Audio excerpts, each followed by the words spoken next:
And the border closure policy implemented by the Nigerian government for over 2 years failed to stop the smuggling of imported rice and other key commodities into the country, while the land borders were locked. Business Day findings have shown.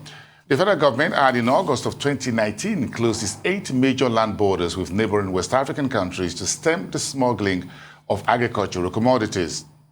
In December of 2020, the government approved the immediate reopening of 4 of the borders, namely the Seme border in the southwest, Ilela and Megatari borders in the northwest, and Mount in the south-south.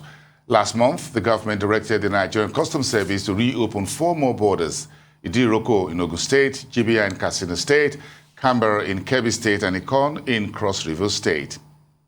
Our business analyst Chika Mbonu joins me now to discuss this further. Good morning. Great to have you. Hey, hi. How are you today? I'm good. I'm feeling really great. With a whole lot of money flying around, it's a good time to feel good. Mark my words. I just said feel. He who feels it knows it. One figure. Or reverse. As a figure. Yes. 100. But I'm worried about food prices, by the way, while some figures are flying around as to how much do you need to buy food.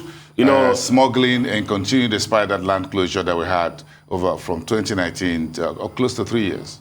You know, it takes a lot to feed 200 million mouths. It takes a lot. To feed 200 million mouths. Even if you have hosted people in your house or even some birthdays of your kids or stuff like that, you know that, you know, these days it costs a lot to feed people.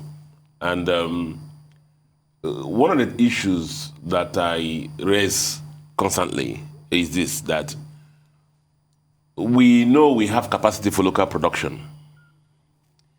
Now, capacity or potential? Capacity. Well, okay. Capacity, potential for local production. Okay, thank you. Now, the problem always has been what is that capacity locally versus our demand. Now when you close the border and say Nigeria is self-sufficient in maize, in rice, in beans, in wheat, you know, what's our capacity locally to produce these items I mentioned, about maybe 10 staples, versus what the 200 million mouths would need to consume on a daily basis, on a sustainable basis. So once you have that gap between what we can produce locally and what we really we need locally, and have that gap must be met somehow. So when we say we are producing X, Y, we shouldn't be looking at just the capacity, but demand. Demand. So once you have that gap, people must eat.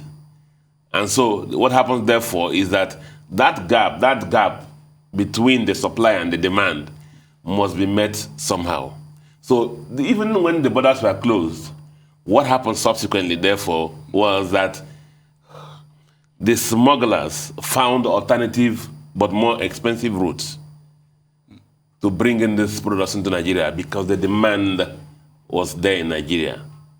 You know, and then what that meant again is that, you know, the prices got higher. If you look, the food inflation in Nigeria at the time, 2019, August, I think, when this border policy came into play, was about 13.19%. You know, it was after the border policy came into play that the food prices started going up into the country. Now, an analyst don't require a rocket scientist to tell you there's a correlation between that, the border closures, and the food inflation in Nigeria, simply because of the fact that you have 200 million mouths to feed. And the production in Nigeria cannot, even despite the best efforts, despite the Central Bank best efforts in Anchor Borrowers program for rice, beans, maize, whatever, the capacity, what the production in Nigeria cannot meet our needs. And therefore, the smuggling has to thrive. Is it about providing further border patrols to help us secure our land borders? Some folks say some food still gets taken out of the country from our production. Yeah. But even before I step into your question, I must also say one thing, that even the border closures actually had some positive impact in the sense that it enabled local production of things like rice, capacity of production increase and stuff like that. But Palm oil. And palm oil. But the issue is still 200 million miles to feed versus the capacity. Now, you asked me a very difficult question. And the question is this, that I've said it again in this program before, that when you have the price of a commodity, same commodity, and then you have artificial barrier of a boundary, same commodity sold at X price here, and across the border is sold at a higher price, water will always flow somehow to the place where the arbitrage. The arbitrage, that's arbitrage opportunity. And that's what tells you, it speaks so much about our fuel smuggling, the same thing with the food smuggling, and with every other thing that is smuggled outside Nigeria, either in or out. It's the same thing.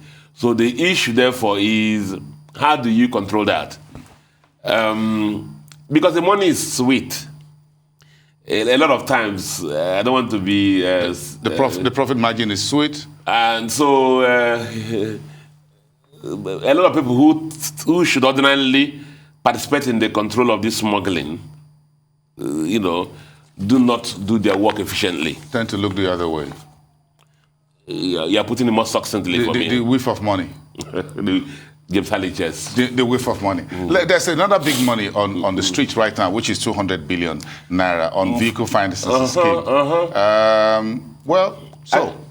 Boston, I remember when we started our early careers, when we came out of school, we used to watch our seniors that time, in the private sector especially, when they get the promotions, most of them head to Vaughan and Pan, and you see Volkswagen Beetle, Volkswagen Passat, new distance. Yeah. Civil servants also used to were able to buy new cars and so on and so forth. Peugeots, you had a 5043, Can we still do it now? Low interest rate? What happens is this, that when you have an inflationary environment, the prices tend to move far ahead, especially for capital goods. They tend to move far ahead of the earning capacity of the citizens. And so each time you have inflation like that, the capital goods prices move far ahead and the salaries never catch up with it. So from the 70s and 80s, when people could buy new cars, this from from Babangida when he had SAP. Yes. The dollar moved from 1 to 1 to 4.181 something. Yes. From that time to today, when dollar now, we don't know what it is really. Salary been chasing the prices. Price. So this 200 naira may not really cut it for everyone. Well, I thought with 200 billion, everybody should have a car. Again, Nigeria, what may happen again ultimately is, how what happened when they come to housing estates. Yes. Some will go and buy the houses, and then it's meant for the lower income people, and rent it to the lower income people. Don't put ideas in some folks' heads. No. Let's leave it there for this morning. I hope so. Thank you so much, Chika Mbonu, Arise Business.